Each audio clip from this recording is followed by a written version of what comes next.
روسیه از بدتر شدن وضعیت امنیتی افغانستان نگران است و سخنگوی وزارت خارجه روسیه هم گفته که وضعیت امنیتی در افغانستان رو به بدتر شدن است و حملات گروه‌های هراس‌افکن هم افزایش یافته و گفته که برخی ها به این عقیده هستند که گویا روسیه مسئول وضعیت کنونی افغانستان است. اینکه واقعا چه حرفی وجود داره و چرا روسیه نگران هست از وضعیت افغانستان و وضعیت امنیتی افغانستان، در این مورد بحث داریم با آقای جمال ناصر اصولی، آگاه امور سیاسی. آقای اصولی شما را خوش آمدید. خیر روسی. در نخست اگر ارزیابیتون را از چگونگی وضعیت امنیتی بگوییم که از دیدگاه شما وضعیت امنیتی در افغانستان چگونه هست؟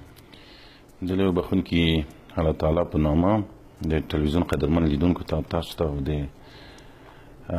تخنیکي همکارانو ته سلامونه وړاندې کوم.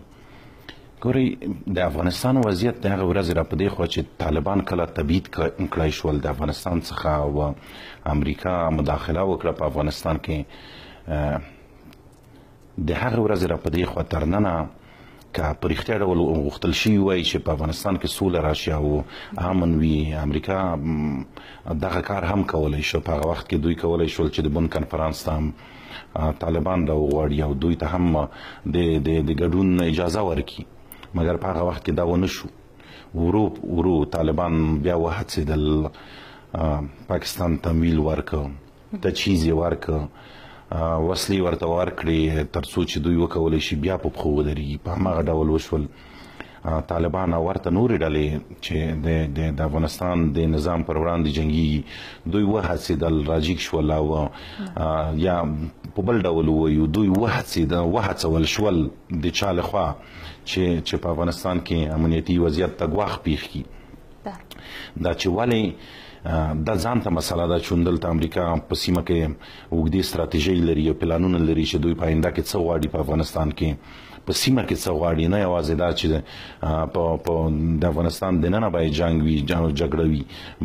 بلکې دوی د دې لپاره هم پلانونه لري چې سیمې ته همدغه جنجالونه او ستونزې خوري کړي. دا یوه مسله ده. دویمه مسله دا ده چې پاکستان هم زموږ د جنګ څخه خپلې ملي ګټې پکې لټوي او خپله ملي ګټې ساتي زموږ په جنګ کې،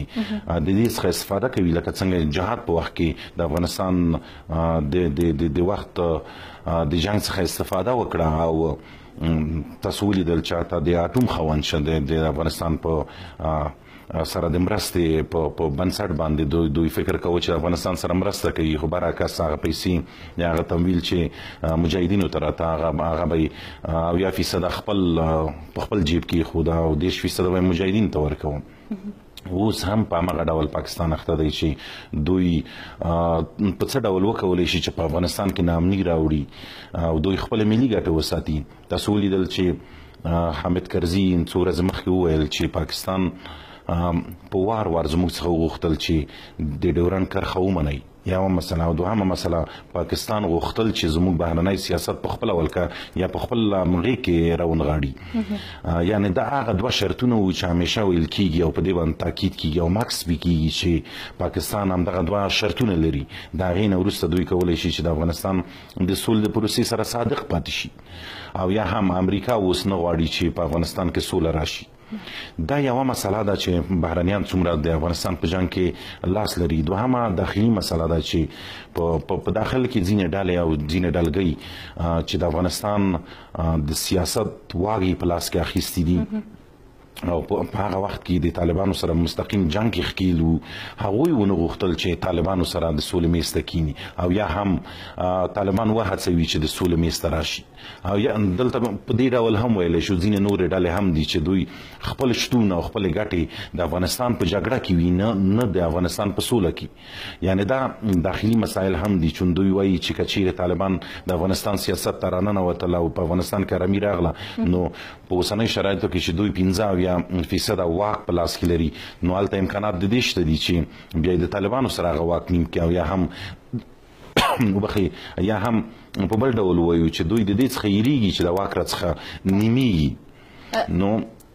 ویلی شو چې زموږ جګړه داخلي او بهرني عوامل لري او په دې باندې ډیر غږیدای شو او په غږیدلی و زما پاند باندې تر څو چې پاکستان او امریکا عواملی را که شما گفتین آیا امی عواملی را که شما یادآوری کردین امینا هست و یا عوامل دیگه هم وجود داره که هم در داخل و هم در بیرون از افغانستان؟ ګوري اول خو دلته په افغانستان کې چا چې طالبان تبعید کړل د افغانستان څخه او دوی د افغانستان څخه وشړل دوی بیرته جنگ ته وهڅول دوی بیا تجهیز کړل همدغو خلکو کوم چې دوی تبعید کړي د افغانستان څخه دا خلک په سیمه کې یو اوږده ستراتیژي لري روسیا هم چې اوس ډاریږي د همدې نظر څخه چې په افغانستان کې نامني ډیریږي یعنی ځینې خلک یا ځینې هغه خلک چې د روسیې سفارت ترڅنګ اوسېږي هغوی دا فکر کوي چې عیني شاهدان البته وایي چې روسان ورو ورو وځي او خپل کورنۍ هم وایستي یعنی دلته د افغانستان څخه دوی ډاریږي دلته چې په افغانستان کې وضعیت لا خرابېږي دوی د امریکا د ناټو او د اروپایانو نظر روان په افغانستان کې ویني چې د څه دپاره دی او دوی څه دپاره دلته راغلي دي په دوی باندې افغانستان نه و ګرام هغه څوک چې تروریزم یې وزېږاوه اسامه بن لادن یې وزېږاوه اسامه بن لادن یې ټریننګ که او تمویل یې که هغه څوک و هغه خپله دوی و اسامه بن لادن هغه څوک چې په افغانستان کې جهاد کوو او همدغه امریکا ناټو عربان او چین همدغه ایران همدغه هیوادونه و چې دا یې تمویلوه دوی را وزېږاوه او دا چې وروسته ورڅخه بې مهاره شو او مهار یې ونه شو کولی چې مهار یې کړي دا ځان ته مسله ده داعش هم چې په افغانستان کې دلته هغه پدیده ده چې نړیواله ده په افغانستان کې خورا شوه تر یو حده یې تحرک پیدا کړ دا پدیده د کومه راوزېږېده دا هم د هغې ورځې راوټوکېده چې کله صدام حسین په دار وځړول شو یعنی په لیبیا کې جنجال جوړ شو په یمن کې جنجال جوړ شو دغه ټول عوامل و چې داعش را پیدا کړ او افغانستان ته هم راغی بله و اسامه مسئله اسامه و همچنان طالبان را که شما یادآوری کردین که البته گفتین کشورهای مثل امریکا عربستان اینا کسایی هستن که با این پدیده ها را به وجود آوردن و حمایت کردن از اونا پس چرا حالا میخواین با اینا مبارزه بکنن و در تلاش از بین بردن اونا و لانه هایشان هستن؟ ګورئ څوک وایي چې دوی غواړي چې د طالبانو د داعش او د هغې ډلو چې د افغانستان د نظام پر ضد دي جنګیږي وضعیت خرابوي ستونزې ایجادوي د هغې پر ضد امریکا او ناټو ده اصلا دا موضوع نشته دی پس کی هست؟ ګورئ ناټو غواړي چې په افغانستان کې وضعیت لا پیچلی کړي څو ورځې څو میاشت یوه نیمه میاشت خو مخکې د امریکا یو جګپوړي چارواکي وویل چې په افغانستان کې به راتلونکی کال لا هم خونړی وي دا په څه معنا ده دا په دې معنا ده چې دوی تجهیز ور ډیر کړی دوی په میرانشاه په پیښور دوی د ډیورنډ د منحوسې کرښې اخوا هغه پټنځایونه یا هم اډې وښیو چې هلته د دوی د همدغو ډلو اډې وي دا دوی نه لیدي توریزم خو په افغانستان کې نه و د توریزم جړلې په پاکستان کې وي پس چرا میخواین که در افغانستان این مشکلات وجود داشته باشه و افغانستان را اینا ناامن میسازن یعنی حالا همکاری هایی را که به زبان یاد میکنن امریکا و یا کشورهای دیگه که در قسمت گفتگوهای صلح و همچنان در قسمت همین امنیت با افغانستان انجام میتن و لانه های تروریسم را از پاکستان ریشه کن میکنن اینا همش بازی هست؟ ګورئ دا یوه لوبه ځکه ده که چیرې دوی غوښتی چې طالبان له بیخه وباسي او یا هم په لویه کې ووایو هغه ډلې چې د افغانستان د نظام پر ضد جنګي هغوی وځپي بنان دوی کولی شول چې په پاکستان کې هم وځپي په پاکستان کې بې پیلوټ الوتکې ګرځېدې هغه طالبان به یې په نښه کول کوم چې د پاکستان پر ضد نه هغه طالبان چې د افغانستان پر ضد جنګېدل اوس هم دوی کولی شي چې همدغه ډلې چې کومې په افغانستان کې وضعیت خرابوي دا په افغانستان کې دننه وځپي او یا هم جړلې چې کوم ځای کې دي چې پاکستان دی په پاکستان فشار راوړي او هملته یې له بیخه وباسي روسیا هم روسیا هم د دې ډارېږي چې داعش چې نړیواله تروریستي پدیده ده دوی را ایجاد کړې ده دوی د دې ډارېږي چې سبا ورځ به منځنۍ اسیا ته راځي او د منځنۍ اسیا نه به روسیې ته ورخوري چین هم د همدې مسلې ډارېږي د چین سره د افغانستان د بدخشان زموږ د بدخشان سرحد چې کوم دی هغه غوریان دي چې مسلمان دي د چین خوای دوی هم د دې ډاریږي چې داسې نشي چې د افغانستان تروریزم یو کرخه یا هم یو ریخه وغځوي تر چین پورې مګر ډیر مکس چې کی او ډیر مکس چې دوی کوي هغه روسیا ده په همدې موضوع باندې دوی په مستقیم ډول د افغانستان وضع په دوی تاثیر لري لکه څنګه چې په افغانستان کې دوی په هغه وخت کې د ثور انقلاب نه وروسته مات شول او شوروي اتحاد ورسره ډړې وړې شو په همدې ډول په ټولو مسایلو کې د افغانستان وضعیت په روسیا باندې تاثیرات اچوي او اچولی. بله خب در مورد نگرانی های روسیه هم صحبت خواهیم کرد، اما شما مسئله دیگری که اشاره داشتین در ابتدایی که گفتین پاکستان زمانی که طالبان تبعید شدن و قرار بود یعنی اینا شکست خوردن پاکستان اینا را دوباره به پا ایستاد کرد. در اون زمان هدف پاکستان چی بود؟ نگرانی از چیز داشت و یا عقده داشت در مقابل افغانستان و یا در مقابل کشور دیگه که خواست طالبان را حمایت بکنه و اونا را دوباره به پا ایستاد بکنه؟ ګورئ د پاکستان لپاره دا نه ده مهمه او یا هم وایو چې د پاکستان او ایران دواړه چې د افغانستان په جنگ کې همیشه دوی ښکیل وي په یو نه یو ډول دوی ته دا نه مهمه چې خصوصا پاکستان چې په افغانستان کې څوک جنگي دلته مجاهد په نوم څوک جنگي د طالب په نوم څوک جنگي د القاعده او د داعش په نوم څوک جنگي دا نه مهمه دوی لپاره د دوی لپاره دا مهمه ده چې هر ډله وي په هر نوم وي خو د افغانستان لپاره یو سردردای به جوړ کی د افغانستان ملي بنسټونه باید لبیخه وباسي پوځ ډنګ کړای شي لکه څنګه چې وکړل د ډاکټر صاحب نجیب د حکومت څخه وروسته همدغه سی وکړل کنه په مجاهدینو باندې د افغانستان هغه اردو چې په سیمه کې ساره نه واغی تباہ او برباد کړه ړنګ کړه خپل منسوبین ټول ترور کړل د خلقی او د پرچمی او د کمونیست په نوم دوی خپل توپونه خرڅ کړل په پاکستان دوی خپل جټ وروړل اسلام آباد ته د کباړ په بیه په خرڅ کړل یعنی پاکستان دا غواړي لکه څنګه چې په مجاهدینو وکړای شول اوس هم طالبان کرا کړی دي ګراو کړی دي په یو نه یو ډول اصلي مشکل په موږ په خپل په افغانانو کې دی چې موږ باید د دوی لاس ته ورنشو او ځان ورنکو دوی ته د ګراوي او د کرا لپاره چې کرا شو پاکستان اصلي مسله دا ده چې موږ کرا کی موږ وجنګوي په خپل لاس په موږ باندې افغانستان لاندې والی علت دا دی چې دلته موږ د ډیورنډ کرښه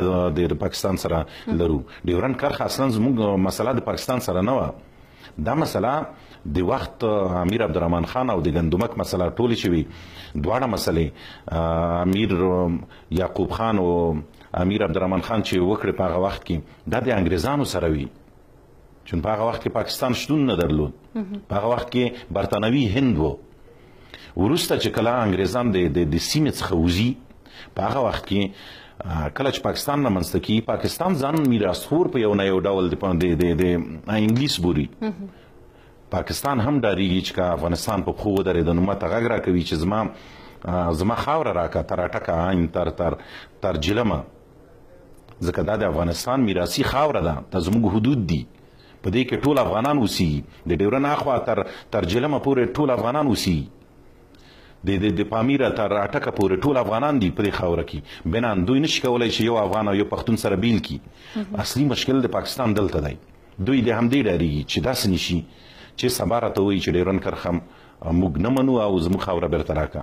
اصلي جنگ په همدې موضوع دی دا که اعلان شوی بولی او که نه اعلان شوی څوک بولی هغه ځان ته مسئله ده. بله پس دولت افغانستان در صورتی که این همه مشکلات وجود داره چرا و با کی قرار صلح بکنه و گفتگو بکنه؟ په لومړي قدم کې د افغانستان دولت باید د امریکا سره سوله وکړي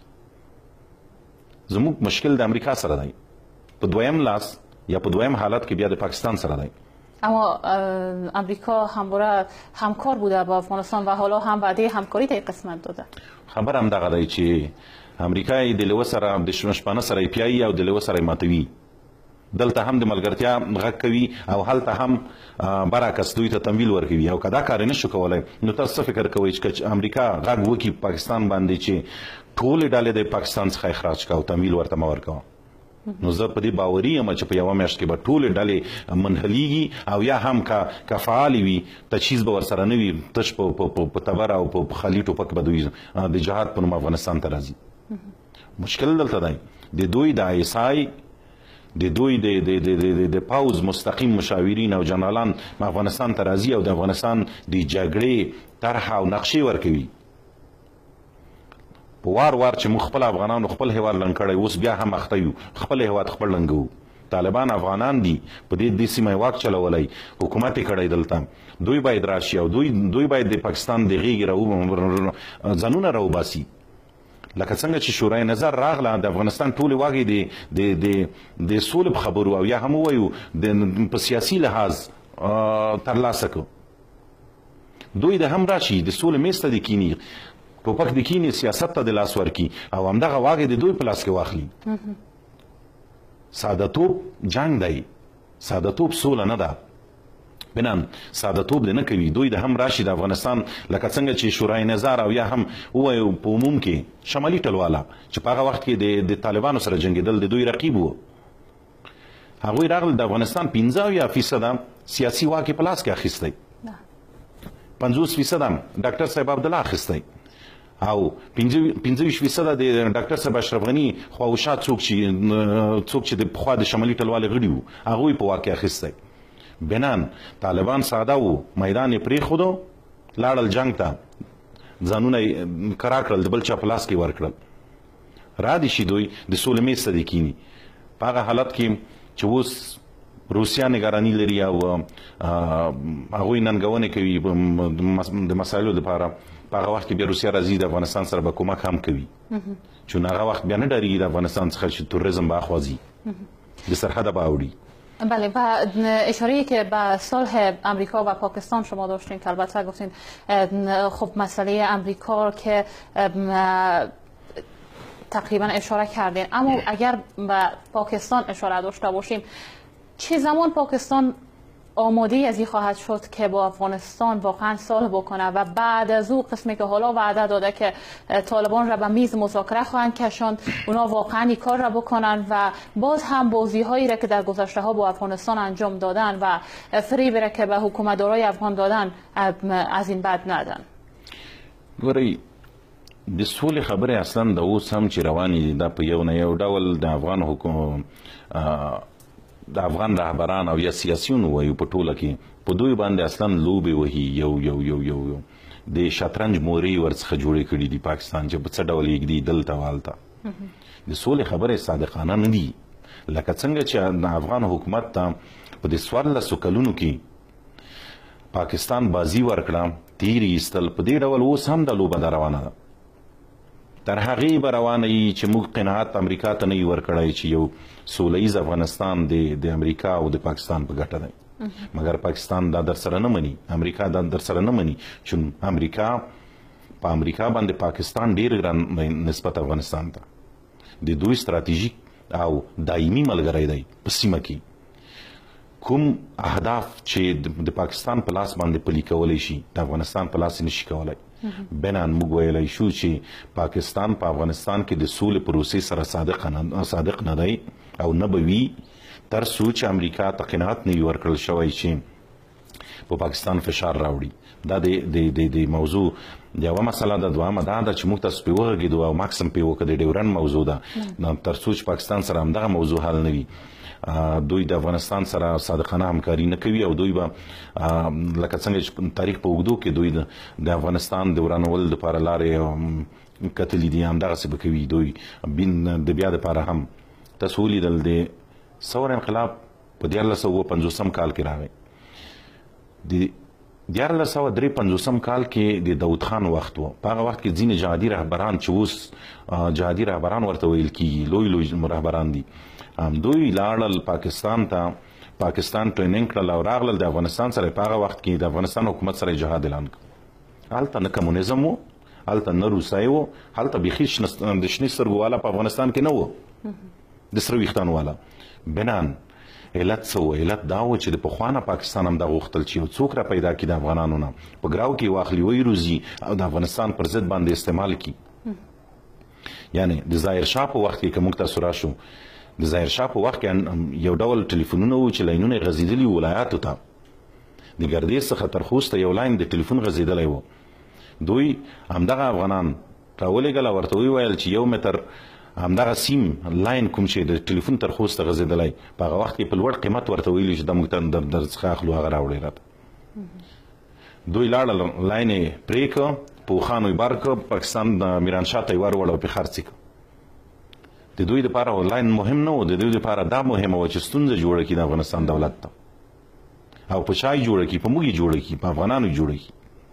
یعنې د تاریخ په اوږدو کې پاکستان درغلګر دی د افغانستان په مقابل کې او د پاکستان څخه د سولې غوښتنه په هغه وخت کې کیږي چې موږ یو څه زور ولرو فشار پې راوړو او یا هم په بل ډول وایو لکه څنګه چې دوی د طالب او د مجاهد او د فلاني په نوم باندې په افغانستان کې د ډلو سره کومکونه کوي تمویلوي په دې ډول دی افغانستان راجیک شي اقلا دومره کولی شي چې بلوچستان چې دوی د پاکستان څخه ازادي غواړي هغه د وروزي تمویل دي کی تر دې حد نشي کولای چې طالبان روزلي دي خو اقلا دومره کولی شو موږ چې تر 100% مشکلات او ستونزې ورته پیدا که دوی دلته په کابل کې موږ ته ځانمرګ او موټر بمونه الوزوي نو په همغه ډلو افغانان هم کولی شي چې په اسلام آباد کې په یو کال کې 10 بمونه خو والوزوي که زموږ هره ورځ الوزول کېږي نو په کال کې د هغې هم والوزوي ورته دا خو کولی شي تر څو چې په اسلام آباد کې زموږ د ماشوم درد څوک احساس نه کړي او تر څو چې زموږ د کونډې نارې او سورې په اسلام آباد کې احساس نشي په کابل کې سوله نه راځي دوی باید زموږ درد احساس کړي او که درد احساس نه کوو درد هم ورته ور نه کوو لکه څنګه چې موږ ته درد راکوي بنان پاکستان نغواړي چې په افغانستان کې سوله راولي و یعنی هدف شما این است که این بار هم وعده‌ای را که پاکستان داده وعدهش عملی نخواهد شد و یا باز هم فریب است که به حکومت داروی افغان داده و در هفته آینده هم که قرار است گفتگوهای صلح آغاز شود این بار هم نماینده های طالبان حاضر نخواهد شدن و یا اگر حاضر شوند باز هم خواستهای پاکستان از طریق طالبان به حکومت افغانستان پیشنهاد خواهد شد؟ اصلا زه هیڅ عقیده په دې د سولې په خبرو باندې نه لرم د اوسنۍ د سولې خبرې کومې چې روانې دي موږ باید دې ته هیلهمند ونوسو یوازې دا دي چې افغانان دوی د سولې د خبرې په نوم باندې بوختوي او د هغې خوا دوی بیا غواړي چې خپل توریزم تقویه کړي پاکستان یادو پاکستان دغه کار کوي افغانان دی خو بوختوي د سولې خبرو په نوم او افغانان هیلهمند کوي د سولې خبرو ته لکه په تیرو 14 کلونو کې چې وشو تاسو ولیدل پخوانی ولسمشر کارزای تقریبا 21 وارې پاکستان ته لاړو د پاکستاني چارواکو سره په وار په همدې مورد خبرې وکړې په خیرات کې سوله ترې وغوښته مګر چا ور نه کړه چې موږ کمزوري یو افغانان کمزوري دي امریکا نه غواړي سوله راشي پاکستان نه غواړي سوله راشي موږ په زور تحمیل نشو کولای په پاکستان باندې او په خپله زموږ په وجود کې د سرطان دانه ده او د هغې څخه رنځېږو چې موږ خپل افغانان یو په خپله ځانونه بل چا په لاس کې ورکړي دي او خپل هیواد ورانوو خپل پلچک الوزوو خپل ښوونځی ړنګوو خپل هیواد چې هر څه په لاس راځي په پاکستاني پلورو په ایراني پلورو ځان پاکستان ته هم په لاس کې ورکوو ځان ایران ته هم په لاس کې ورکوو ځان په ازبکستان هم خرڅوو ځان په روسیه هم خرڅوو ځان په امریکایانو هم خرڅوو یعنې موږ خپل د خرڅلاو یوه ټوټه یو لکه څنګه چې په بازار کې سودا خرڅېږي په همدې ډول موږ د خرڅلاو توکي یو د تاریخ په اوږدو کې موږ تاسو د 40 کلونو ته که وګورو موږ ځانونه خرڅ کړي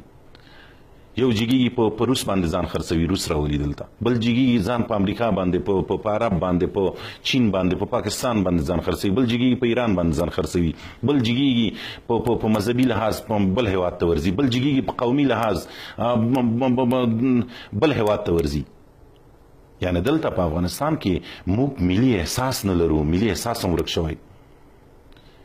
ځانونه هم خرڅ کړي همیشه خپل وطن هم ړنګ کړی. خب در این صورت زمانی که هیچ کس با افغانستان صادق نیست و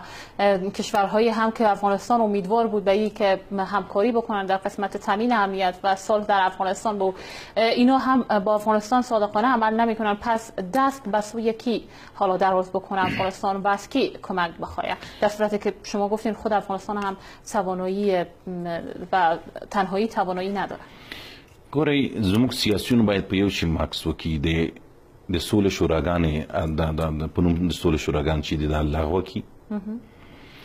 د سولې خبرې په ټپه ودروي او یوازې دوه هیوادونو ته امریکا ته او پاکستان ته دا ووایي چې اول دا قناعت ورکړي امریکایانو ته چې یو سوله ایز افغانستان د امریکا په ګټه دی. امریکایان که په افغانستان کې کوم ستراتیژي لري هغه په سوله کې هم پلي کولی شي چې موږ دریامه هیواد یو. دوی کواړي چې په جنگ کې هغه ستراتیژي پلي کې په سوله کې ډېرې ښې پلي کولی شي. دا قناعت به څوک ورکوي؟ دا به افغانان ورکوي. د افغانانو سیاسیون به ورکوي، رهبران به ورکوي. دا تش په نوم متفکر او تش په نوم د اجرایي رئیس دا کار نشي کولی چې دوی ډېر ضعیف دي په دې کې. را دي شي کلک هغه پوهان چې موږ لرو هغه پوهان دې راجګ شي همدا اوس چې دوی دوه په واګې ناست دي د دوی سره د کومک وکړي بیا دوی خو شړل کېږي نه تر 3 کلو 3.5 کلو اوس ناست دي راته خدای راباندې تپلي چې راباندې تپلي دي کومک دې ورسره وکړي او دوی دې لږ راویښ شي داسې اشخاص دې په ځان راتاو کړي مشاورین دي کې ځان سره تر څو چې امریکا ته قناعت ورکړي. امریکا ته هم چې کله قناعت ورکړه سل په سلو کې موږ توانیږو چې د سولې یوې مرحلې ته نږدې شو. امریکا راځي په پاکستان باندې فشار راولي او پاکستان سره دا حل کوي چې د سولې او جنگ مسله د ډیورنډ په لاین کې نه ده یا د ډیورنډ په کرښه کې نه ده. دا قناعت هم باید پاکستان ته ورکړل شي چې هر څومره افغانستان خراب شي هر څومره کمزوري شي بیا هم د ډیورنډ د کرښې څخه تیریدونکی خو نه دی. نو چې نه دی افغانستان په دې ډول ساتل هم پاکستان ته په ګټه نه دي. لکه څنګه چې تروریزم ته دای ور ورکوي خو کله کله خپل دایم پکې سوځي موږ وینو په دغه هم چاودنې کیږي په دغه هم خلک وژل کیږي یعنی یو څه درد دی هم احساسوي. په دې ډول دوی د راتلونکو لپاره هم همدغه ډلې چې جوړې کړي تمویل ورکړي دا بیا کنټرولولای هم نشي. لکه څنګه چې داعش د امریکا د کنټرول ووته اوس نشي کولای چې داعش کنټرول کړي. وخی په لیبیا په عراق په یمن او په ورته سوریه کې همدغه ډلې چې د داعش په نوم را پیدا کړي هلته وجنګېدي او د هغې څخه خورې شوې نورو هیوادونو ته هم دوی اوس کولی شي چې غټ عملیات پر مخ ویسي. دا چا وکړل؟ یعنی که دوی په عراق کې پښه نه وای ایښې دوی صدام حسین شهید کړی نه وای سل په سلو کې به وضع ښه وای. په هغه وخت کې د دوی دپاره هغه وضع په دې ډول وه چې دغه ډلې نه روزل کېدی نه راجېږېدی. دغه ډلې ولې راجېږې شوې؟ چا راجېږې کړې؟ همدغه وضع چې کوم عمل ته امریکایانو جوړه کړه همهغې راوزېږولې. و حالا اگر اشاره داشته باشیم به نگرانی های روسیه که اخیراً نگرانی های شدید خود را از وضعیت امنیتی افغانستان اینا ابراز کردن، مشخصاً نگرانی روسیه از چی است؟ از تهماتی که بالای خودش به اصطلاح یا اتهامی که بالای خودش وارد هست، از وضعیت امنیتی خودش که اگر وضعیت امنیتی در افغانستان بدتر شود و یا گروه‌های مختلف در اینجا جای پای پیدا کنند بالاخره به روسیه هم سرایت خواهد کرد و یا اینکه نگرانی‌های دیگه در داخل افغانستان اونا دارن.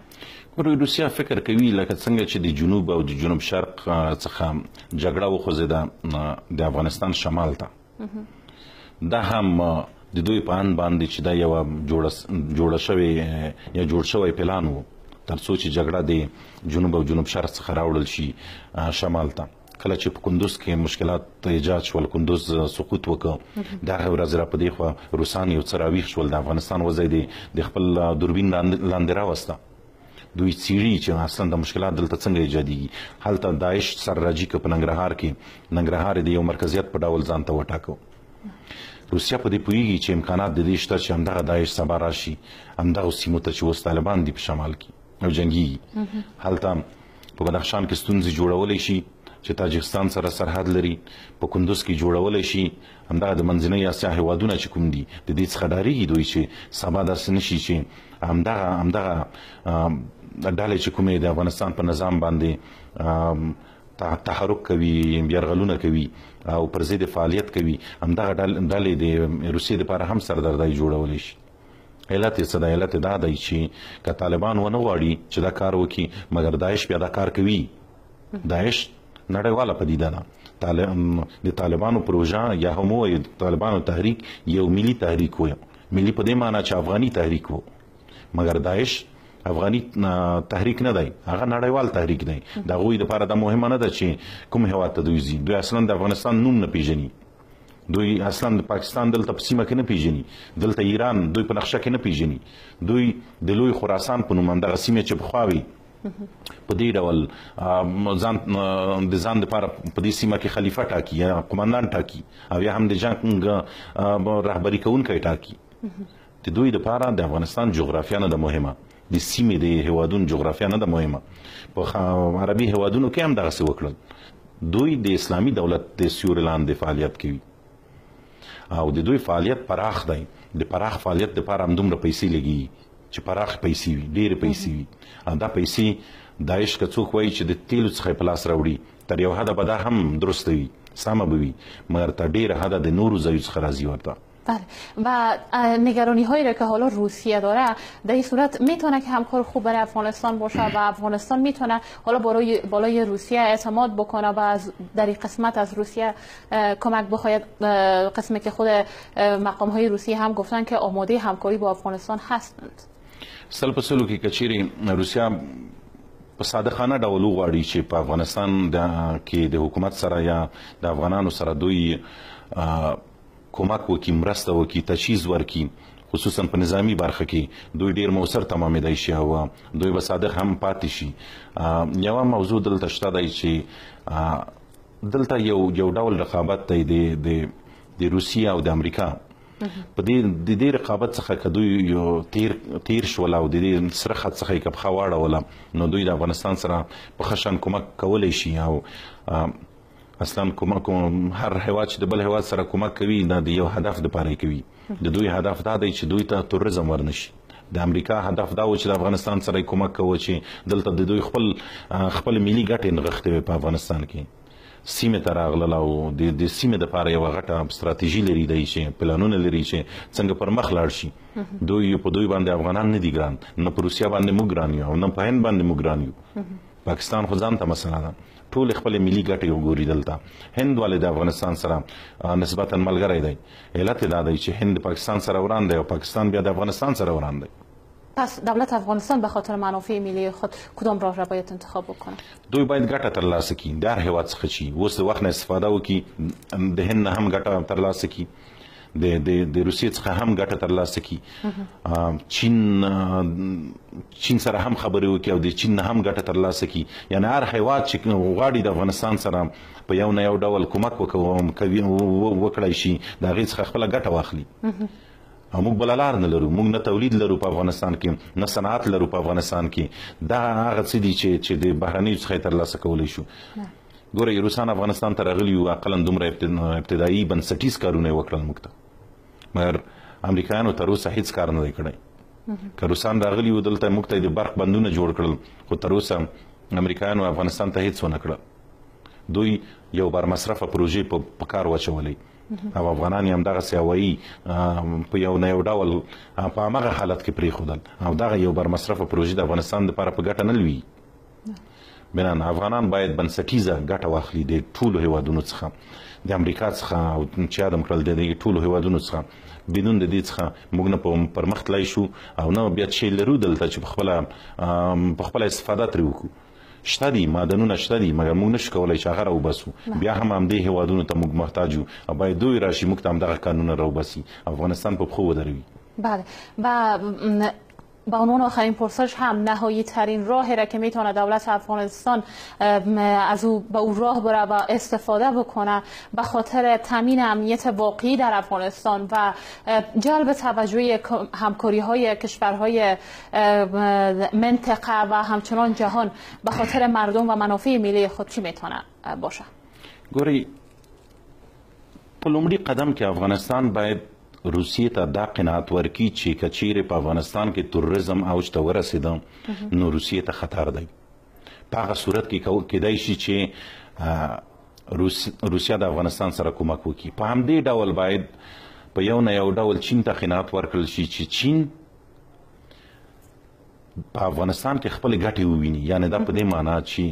افغانستان ورته ووایي چې که چیرې افغانستان د تروریزم په مرکز بدل شو نو دلته ستا غوریان هم تجهیز کیږي او ستا غوریان چې کوم دي دغه به